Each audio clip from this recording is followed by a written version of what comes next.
driving? Oh, well, that too, but I was just talking about like tourists, etc.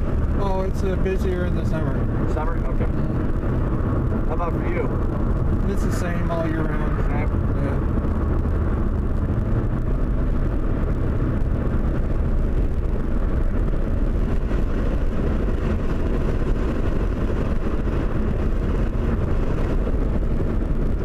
Yeah, this summer's not as busy since we don't have the Shakespeare Festival or the Utah Summer Games going on. Right, right.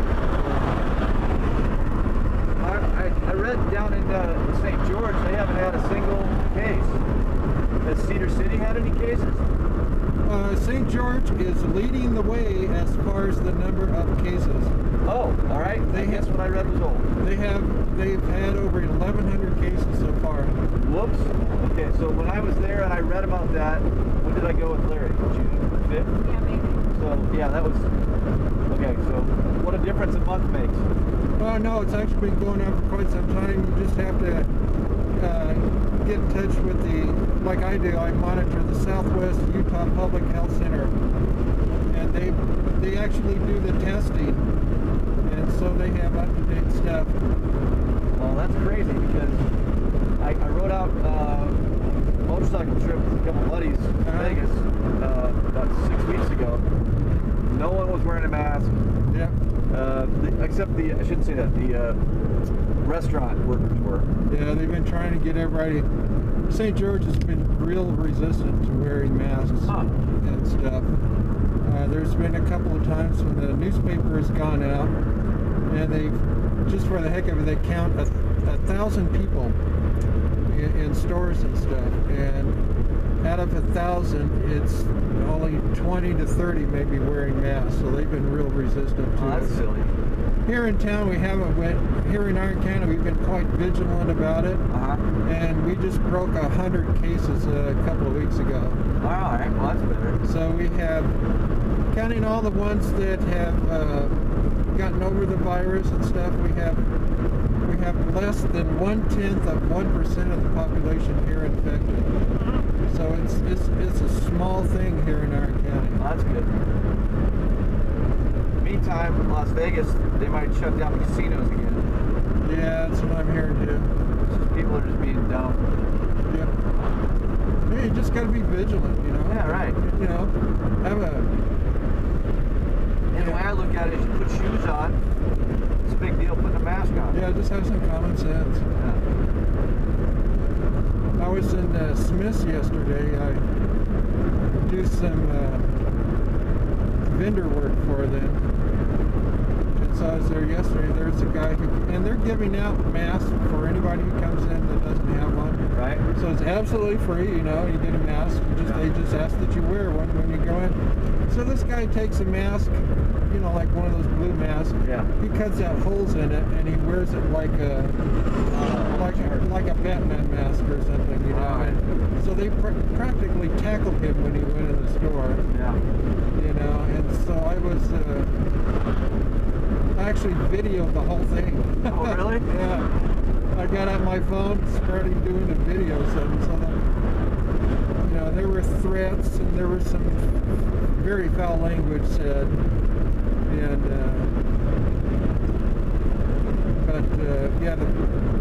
they called the police and the guy finally left the store. You know, he was just, like you said, he's just being a jerk about it, you know. Well, I mean, I don't even think that it's an issue of where you stand on the science or the politics or anything else. It's just disrespectful to the business itself. Yeah, exactly. They're just trying to stay open. Mm-hmm.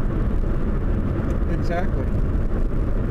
I got friends of mine, they're like, nope, not wearing one. I go, well, that's cool, that's great, but don't be surprised when the governor has to shut everything down again. Yeah. So yeah, just use some common sense for crying out loud. I mean, I've had to wear a mask for Uber and Lyft since March, and you know, I don't mind. Yeah, I work in the gym business, so I've been wearing one since March as well. Yeah. You know, I'm 66, so I'm in the high risk category. So yeah. I do that. I sanitize. I've never washed and sanitized my hands so often in my life. Yeah, no kidding. After every trip, I wash and sanitize my hands. I got new fingerprints every day. Exactly. After I'm done dropping you off, the first thing I do is go and want to sanitize. There you go. It's just part of life now. Yeah. Well, in the gyms, you know, we literally have to tell people, hey, you know, if you are not actually doing some sort of an exercise, if you're not on a machine or you're exerting yourself, you got to keep that sucker on. Mm-hmm. Thankfully, people are coming around, but I'd say the first week or so, it was brutal. Really?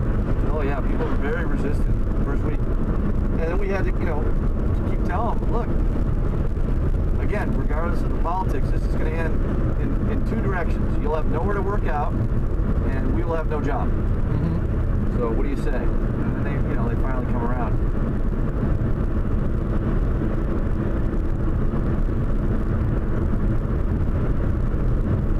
I'm kind of glad my kids are growing up around this kind of nonsense from an adult perspective, so they grow up saying, man, I don't want to be like those clowns.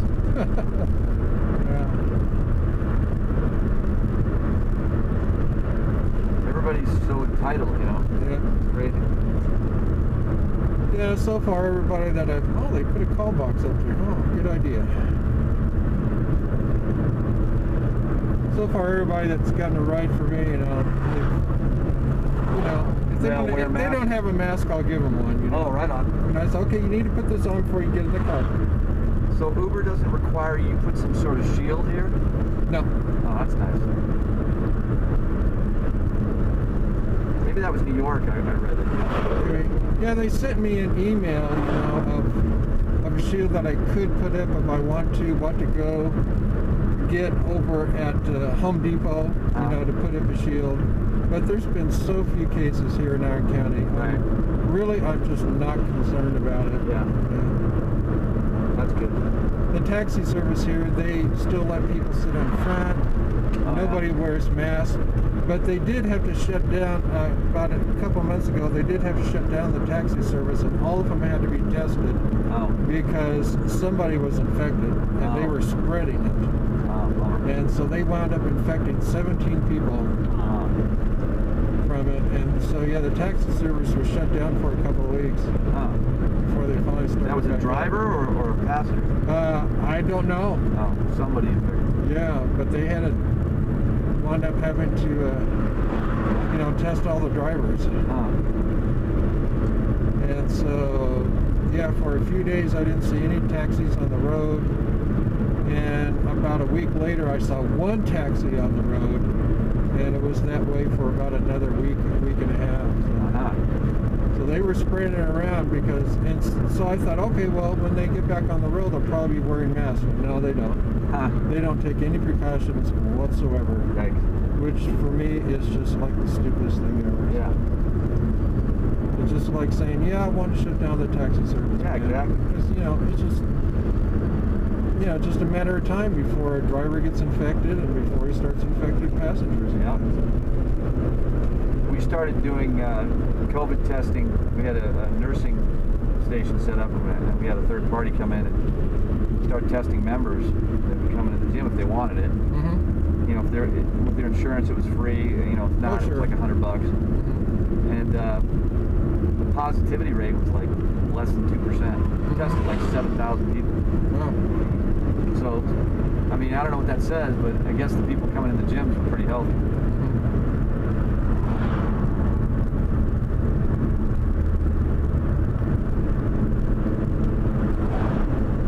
Yeah, I think 2%'s been pretty much the norm. No, it was higher than that in Vegas. Was it? Yeah, what was it? Yeah, not here. Like 7? 7, really? Yeah. Oh my gosh. Yeah. You just have so many people coming from everywhere. Mm-hmm. Yeah, we started to tick up in the number of cases because when we started reopening businesses here, people from Vegas were coming up here to shop. Yeah. like my wife's business, she's one of the managers at Joanne Fabrics, and they never close because they're considered an essential business because they have the material for masks and Right. stuff. And so yeah, even when they were working short hours, and that was, the hours were like from 10 to 5. So very short hours for them, and they were doing more business in those 7 hours than they usually do by being open all day. Wow. So they were just raking it in. Nice. So yeah, this summer it's actually been kind of busy here in southern Utah because people are coming here to shop. So, Darn Vegas people. yeah. Well, they retire here, so they might as well let them shop here too. Sure, right. Yeah, Vegas people actually drive a lot of business here. Oh, that's cool. Well, we've both been tested twice each, so we're good to go. Oh, have you? Yeah. Yeah, good to know. Yeah, the state sends me, as an Uber driver, I have to certify every day. So they send me a questionnaire over my phone. Oh, yeah. Yeah, it says, do you have these symptoms? No. Yeah. Are you testing for are these answers for yourself or somebody else? Okay, myself. Right. Have you been around other COVID-19 ones? I always put in, I don't know, because I don't know. Yeah, it's true.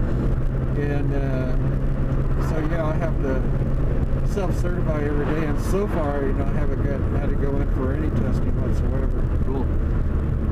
So I'm staying vigilant. Mask, me, passengers, sanitize after every trip. Yeah. So it's worked so far. Yeah, I think the main thing is that when you get down to reading about the science of it, and it appears the strongest possibility for someone to contract it is they're in close proximity and they're talking to somebody for an extended period of time and neither one of them's wearing a mask. Yeah, exactly. So if it doesn't fit that criteria, you can definitely lower the odds, but nevertheless, it's not that big a deal to throw a mask on. No, not really. And I keep the windows rolled down, Yeah, and keep the flow everything. going. Yeah. Yep. Yeah, we had to crank up the AC units in the gyms, get the airflow, open the doors. Yeah, you got to keep that air circulating. Yeah. So even Uber and Lyft, they tell me, keep the windows open at all times if possible. Yeah, smart. If it gets warm, I'll roll up the front tube, turn up the AC all the way, so it remains rather cool. However, the air is always flowing outside. Yeah, exactly. Back,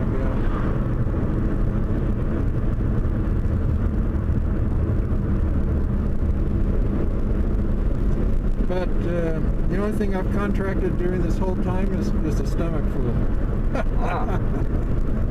Oh no, not really the stomach flu. It was when the city had some tainted water going through its lines. Oh. And yeah, so Nice. I got that. So yeah, I drank some contaminated water at home.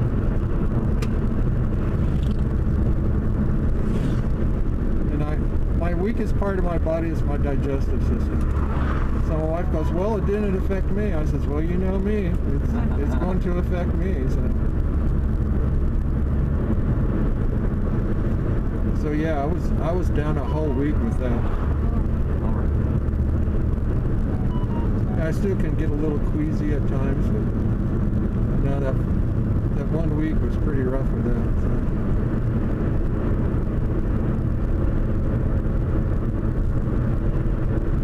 Yeah, we thought I had stomach flu, and then a day later we saw a notice on our door. It says, notice of contaminated drinking water. I always say, oh, well, that's what it was. Right. Yeah.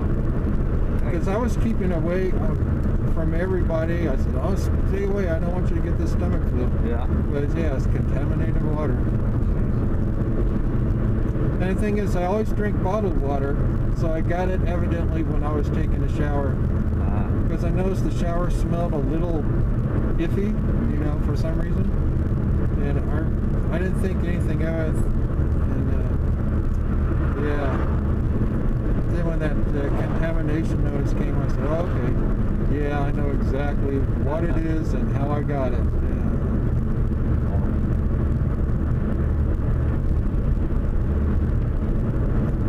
So unfortunately, no masks can save me from that. So.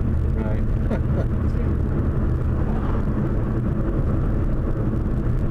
But I know next time if I'm taking a shower and the water smells a little funny, yeah, don't take a shower. Yeah, don't take a shower. Yeah. Don't drink it.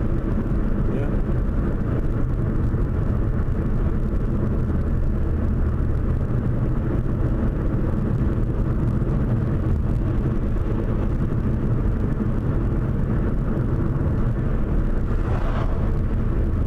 Well, this long line of cars is giving me a leisurely drive up here. Sure.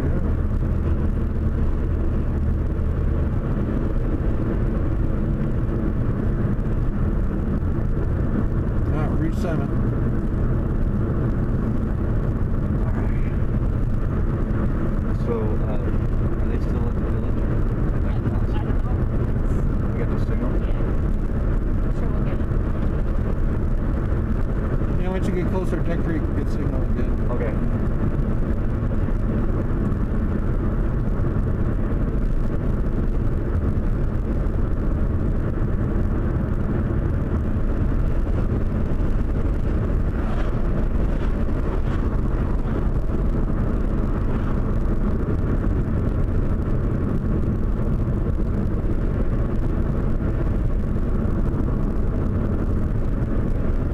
It's nice they put that cell tower up there a few years ago.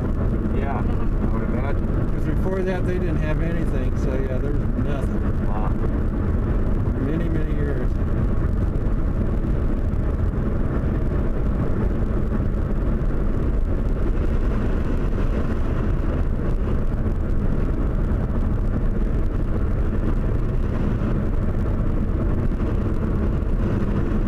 Well, my brother and his wife are up here with their kids, and our kids are with them. We're trying to get them all off their devices. So, no cell tower would have been awesome. Yeah. And the only cell tower up here for a long time was on Brian Head Peak way over there. So yeah, if you could see the peak, you'd have service, but that isn't very often. The Boy Scouts liked it because Boy Scouts